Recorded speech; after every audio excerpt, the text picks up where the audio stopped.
ക്രിസ്തുവിൻ്റെ സ്നേഹമൊക്കെ തന്നെ, പക്ഷേ കാശ് വെച്ചിട്ട് പോയാൽ മതി. ഞങ്ങളുടെ പഴയ താറാബ് ഉപദേശി വചനക്കൊള്ളക്കാരനായി പെട്ടെന്ന് കോടീശ്വരനായി മാറി, പിന്നീട് സ്റ്റാറ്റസ് കൂട്ടുവാൻ നൈറ്റി അടിച്ചിട്ട് സ്വയം ഒരു സഭയുണ്ടാക്കി അതിൻ്റെ പരമ അധ്യക്ഷനായി മാറി. ചാരിറ്റിയുടെ പേരിൽ ഒരു മെഡിക്കൽ കോളേജ് ആശുപത്രിയും തുടങ്ങിയപ്പോൾ ദോഷൈക ദൃക്കുകൾ പറഞ്ഞത് അത് കള്ളപ്പണം വെളുപ്പിക്കുവാനുള്ള ഒരു സൂത്രമാണെന്നാണ്. അത് കള്ളമാണ്. കാരണം യോഹന്നാൻ അവിടെ വരുന്ന രോഗികൾക്ക് ഉച്ചയ്ക്ക് കഞ്ഞിയും പയറും കൊടുക്കുന്നുണ്ടോ എന്ന് യോഹന്നാൻ അനുകൂലികൾ പാടി നടന്നു. അത് കനിവ് കൊണ്ടല്ല, അത് പിള്ളേർക്ക് പഠിക്കുവാൻ രോഗികൾ ഇല്ലാത്തതിനാൽ രോഗികളെ ആകർഷിക്കുവാനുള്ള മറ്റൊരു സൂത്രമാണെന്ന് ആരോഗ്യ മേഖലയിലുള്ളവർ പറഞ്ഞു. അങ്ങനെ ഇരിക്കുകയാണ് ഇ ഡി കയറി ആയിരക്കണക്കിന് കോടികൾ മെഡിക്കൽ കോളേജിൽ കയറി എടുത്തുകൊണ്ടുപോയത്. ഇത് ബിഷപ്പിന്റെ കള്ളപ്പണം വെളുപ്പിക്കൽ കേന്ദ്രമാണ് എന്ന യാഥാർത്ഥ്യം അന്നാണ് ലോകം തിരിച്ചറിഞ്ഞത്.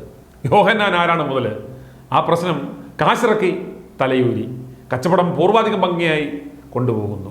എല്ലാം കർത്താവിനെ കൂട്ടുപിടിച്ച്. യോഹന്നാന്റെ മെഡിക്കൽ കോളേജിന്റെ വെബ്സൈറ്റിന്റെ മുകളിൽ എഴുതി വച്ചിരിക്കുന്ന ആപ്തവാക്യം കാണുക: bringing hope and healing with the love of Christ. ഇനി ഇതൊക്കെ കണ്ട് തൻ്റെ കുഞ്ഞിന് കോവിഡ് വന്നപ്പോൾ ബിലീവേഴ്സ് മെഡിക്കൽ കോളേജ് ആശുപത്രിയിൽ കുട്ടിയെ അഡ്മിറ്റ് ആക്കിയ ടോം എന്ന വ്യക്തിക്കുണ്ടായ അനുഭവം പങ്കുവയ്ക്കുന്നത് കേൾക്കുക. കോവിഡ് രോഗികൾ വിളിക്കുമ്പോൾ സർക്കാരിൻ്റെ ആരോഗ്യ ഇൻഷുറൻസ് എടുക്കും പോര് എന്ന് പറയും. വന്നു കഴിയുമ്പോൾ പല പല കാരണങ്ങൾ പറഞ്ഞ് അധിക തുക ഈടാക്കി അത് ഇൻഷുറൻസിൻ്റെ പരിധി കവിഞ്ഞു എന്നൊക്കെ പറഞ്ഞ് പണം പിടിച്ചു വാങ്ങും എന്നതാണ് ടോമിൻ്റെ പരാതി. ടോമിൻ്റെ അനുഭവം കേൾക്കുക. സാറേ, ഈ ബിലീവേഴ്സ് ചർച്ച് മെഡിക്കൽ കോളേജിലെ അവിടെ ഭയങ്കര അക്രമങ്ങളാണ് നടക്കുന്നത്. ഞാൻ ഇന്നലെ അവിടെ അഡ്മിറ്റ് ആയിരുന്നു കഴിഞ്ഞ ദിവസം.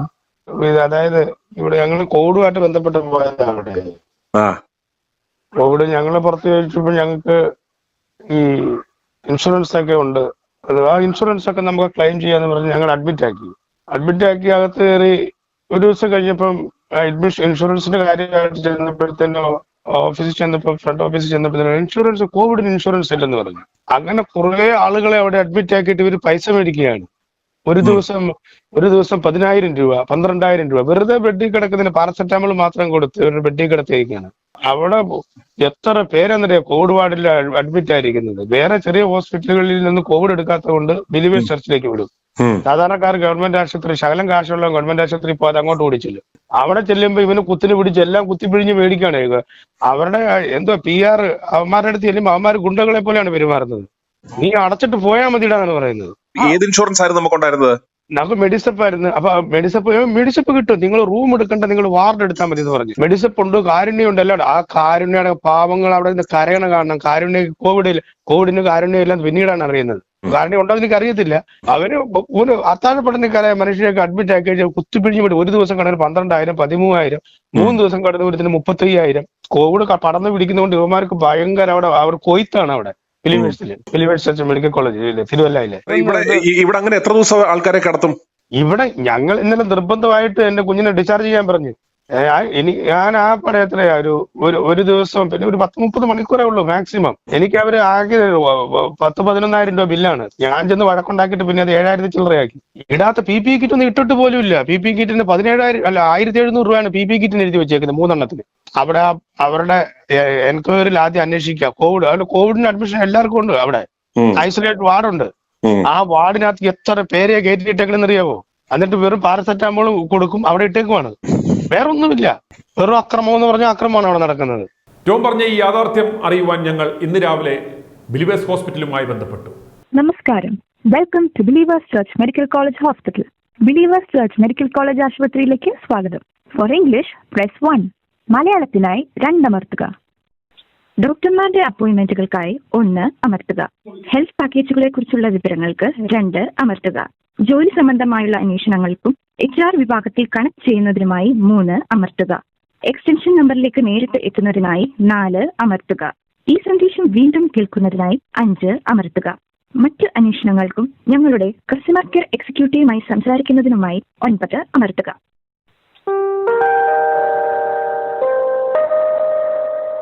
ഈ മ്യൂസിക് കേട്ടുകൊണ്ട് മിനിറ്റുകൾ പോയതല്ലാതെ ആരും ഫോൺ എടുത്തില്ല.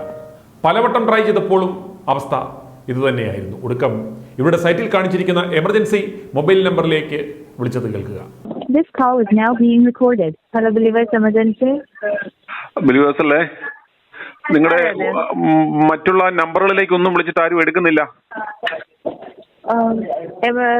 ഇതിപ്പോ വിളിച്ചിരിക്കുന്നത് എമർജൻസിയിലേക്കാണ്, ബുക്കിങ്ങിന് വേണ്ടിയിട്ടാണോ? ഞാൻ വിളിച്ചത് മറ്റൊന്നുമല്ല, ഒരു കോവിഡ് കേസ് കൊണ്ടുവരാൻ വേണ്ടിയായിരുന്നു. കോവിഡ് കേസ് അവിടെ എടുക്കുവോ അഡ്മിറ്റ് ആക്കാൻ? Covid case? ആ, ഒരു മിനിറ്റ്, കേസ് ഡോക്ടേഴ്സിനോട് പറയേണ്ടി വരുവേ. ആരോട് വേണേലും പറയാം, കാര്യം പറഞ്ഞാൽ മതി. സംസാരിക്കുന്നേ? അതെ അതെ അതെ. ഓക്കെ, ഒരു മിനിറ്റ്. ഹലോ ഹലോ, ബിലീവേഴ്സിലെ ഡോക്ടറാണ്. Good morning. ഒരു കോവിഡ് കേസ് ഒന്ന് ഐഡന്റിഫൈ ചെയ്ത ഒരു കുട്ടിയെ കൊണ്ടുവരുന്ന അഡ്മിഷൻ ആക്കുന്ന കാര്യം ചോദിക്കാൻ വേണ്ടിയാ. കൊണ്ടുവരാൻ പറ്റുമോ, എടുക്കുമോ അറിയാൻ വേണ്ടിയായിരുന്നു. എത്ര വയസ്സുള്ളതാ കുഞ്ഞിന്? 15 വയസ്സ്. 15 വയസ്സോ? SSLCക്ക് പഠിക്കുന്ന കുട്ടിയാ. Male or female? മെയില്. എന്താ ഇപ്പൊ ബുദ്ധിമുട്ടുള്ളത്? എന്താ ഇപ്പം ബ്രീത്തിങ് ചില ഡിഫിക്കൽട്ടി ഉണ്ട്, ഹെഡ് ഏക്ക് സിവിയർ ആയിട്ടുണ്ട്, പനിയുണ്ട്. എന്നാ ചെക്ക് ചെയ്തത്? 2 days ആയി. 2 days ആയി. ഇപ്പൊ പേഷ്യന്റ് വീട്ടിലാണുള്ളത്? വീട്ടിലാണുള്ളത്. ബുദ്ധിമുട്ട് കൂടുതലുണ്ടോ? ശ്വാസമുട്ടൽ കൂടുതലുണ്ടോ? അതെ അതെ. ഓക്കെ.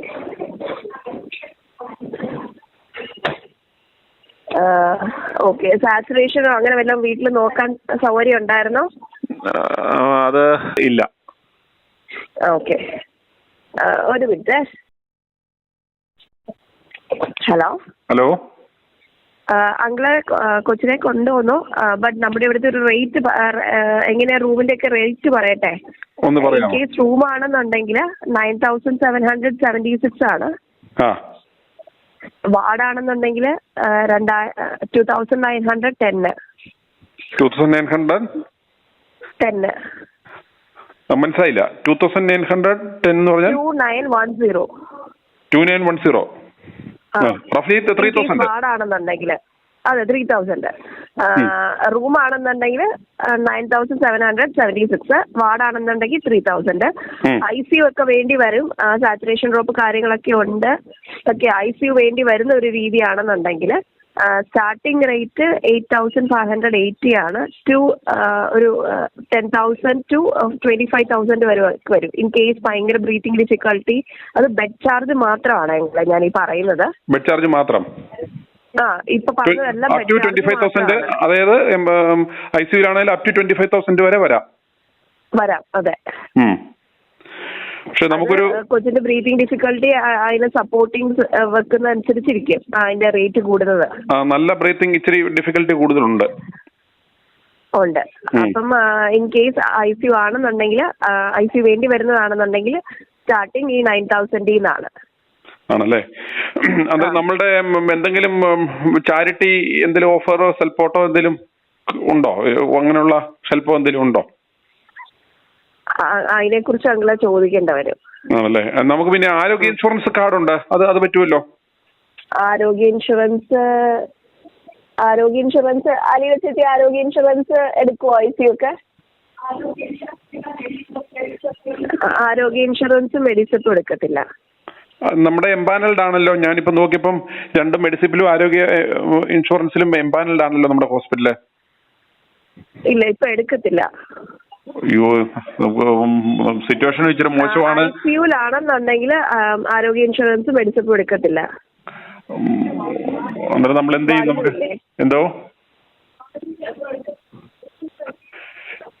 ഹലോ, ആരോഗ്യ ഇൻഷുറൻസ്. ഹലോ, ആരോഗ്യ ഇൻഷുറൻസിൽ അഡ്മിറ്റ് ആക്കിയിട്ട് ഞാൻ അഡീഷണൽ അത് പേ ചെയ്താൽ ശരിയാകുമോ?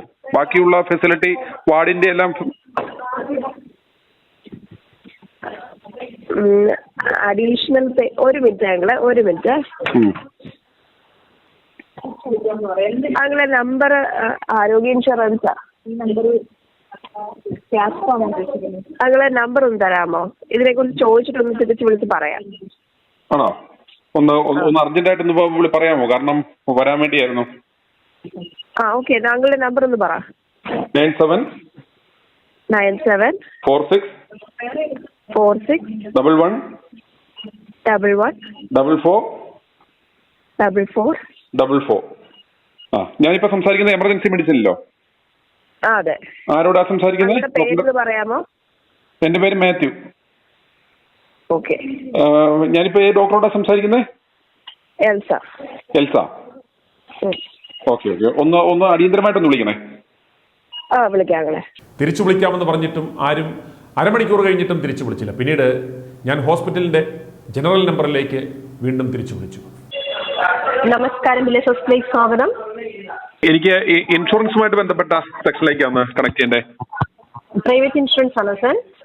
നമ്മുടെ എന്റെ റിക്വയർമെന്റ് എന്ന് പറയുന്നത് നമ്മളൊരു കോവിഡ് കേസ്, ഒരു കോവിഡ് പേഷ്യന്റിനെ കൊണ്ടുവരാൻ വേണ്ടിയാണ്. 15 വയസ്സുള്ള കുട്ടിയാണ്.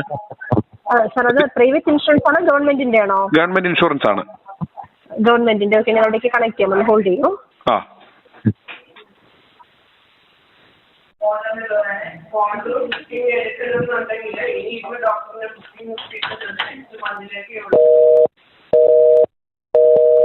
ഹോൾഡ് ചെയ്തെങ്കിലും അവർ കട്ടാക്കി.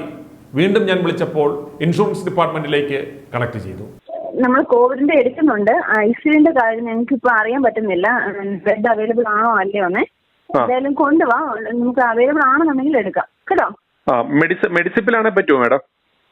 മെഡിസിപ്പിനില്ല, മെഡിസിപ്പിൻ നിർത്തി. ഇപ്പം തൽക്കാലത്തേക്ക് നിർത്തി. പക്ഷെ അത് കഴിഞ്ഞ ദിവസം വരെ എടുത്തു നമ്മുടെ അടുത്തുള്ള ഒരാൾ പറഞ്ഞിരുന്നു. ഇന്നലെ വരെ ഉണ്ടായിരുന്നു. ഇന്ന് ഞങ്ങൾക്ക് പേയ്മെന്റ് ഒന്നും കിട്ടുന്നില്ല ഗവൺമെന്റിന്റെ സൈഡിൽ നിന്ന്. ഞാനും ആരോഗ്യ മേഖലയുള്ള ഒരാളായിരുന്നു, ആരോഗ്യ ഹെൽത്ത് കെയറിലുള്ള ഒരാളായിരുന്നു. അതാ ചോദിച്ചു. അന്നേരം നമുക്കത് എന്ത് പറ്റിയത് പെട്ടെന്ന് നിർത്താൻ? പേയ്മെന്റ് ഒന്നും കിട്ടുന്നില്ല ഹോസ്പിറ്റലിനെ. ഗവൺമെന്റ് സൈഡിൽ നിന്ന് പേയ്മെന്റ് കിട്ടുന്നില്ല. അപ്പൊ അത് കാരണം തൽക്കാലത്തേക്ക് ഹോസ്പിറ്റൽ മാനേജ്മെന്റ് വേണ്ട നിർത്താമെന്ന് പറഞ്ഞു. അതാ. അന്നേരം ഇതാകുമ്പം ആരോഗ്യ ഇൻഷുറൻസ് ആണെങ്കിൽ നമുക്ക് കുഴപ്പമില്ല. ഇൻ കേസ് അന്നേരം ബ്രീത്തിങ് ഡിഫിക്കൽറ്റി ഉള്ളതിന്റെ എന്നോട് പറഞ്ഞത്, ഞാൻ എമർജൻസിയിൽ ചോദിച്ചപ്പോഴത്തേക്ക് എനിക്ക് പറഞ്ഞു 25,000 രൂപ പെർ ഡേ ആവുമെന്ന് പറഞ്ഞു. അങ്ങനെയാണെന്നുണ്ടല്ലേ അത് നമുക്ക് കിട്ടുമല്ലോ. പിന്നെ അവിടെ വന്നൊരു കൺഫ്യൂഷൻ ആകാതിരിക്കാൻ വേണ്ടി ഞാൻ ചോദിക്കുന്നത്. ഇവിടെ 25,000 രൂപ നമുക്ക് കവറേജ് വരത്തില്ല ഒരു ദിവസം ഐസിയുനാണെങ്കിൽ പോലും. അത് സെൽഫ് പേയ്മെന്റിലുള്ള എമൗണ്ട് ആയിരിക്കും പറഞ്ഞത്. നമുക്ക് കിട്ടുന്ന ഞാൻ പറഞ്ഞ ഐസിയു അവൈലബിൾ ആണെങ്കിലേ നമുക്ക് എടുക്കാൻ പറ്റത്തുള്ളൂ. അത് ഇവിടെ നിങ്ങളുടെ വന്ന് അഡ്മിഷൻ ആയെങ്കിൽ അത് അറിയാനും പറ്റത്തുള്ളൂ ഞങ്ങൾക്ക്. അല്ല, അങ്ങനെ ഇവിടെ വന്ന് ഇച്ചിരി അഗ്രവേറ്റ് ചെയ്ത് കഴിഞ്ഞാൽ ആ പേയ്മെന്റ് അടയ്ക്കാൻ പറ്റത്തില്ല എന്ന് പറയുന്നത് നമുക്കത് പ്രോബ്ലം ആകത്തില്ലേ? പിന്നെ